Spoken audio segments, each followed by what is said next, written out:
السلام علیکم معزز ناظرین، خواب میں زلزلہ دیکھنا، پہاڑوں میں زلزلہ دیکھنا، گھر میں زلزلہ دیکھنا اور زلزلہ سے نقصان ہوتا ہوئے دیکھنے کی تعبیر کیا ہے؟ خواب میں زلزلہ دیکھنے کی تعبیر یہ ہے کہ دنیا میں کوئی خاص واقعہ نمودار ہوگا۔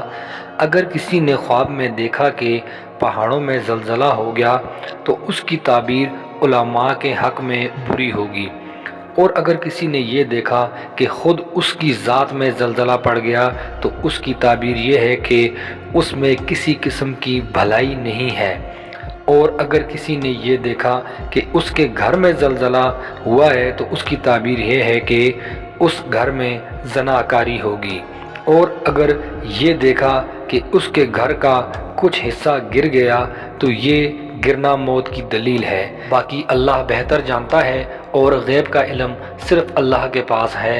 معزز ناظرین، اگر آپ آئندہ بھی ہر طرح کی خوابوں کی تعبیر جاننا چاہتے ہیں تو میرے چینل ڈریمز ورلڈ کو سبسکرائب کر کے بیل آئیکن کو پریس کریں تاکہ میری نئی آنے والی ویڈیوز کا نوٹیفیکیشن فوری طور پر آپ کو مل سکے۔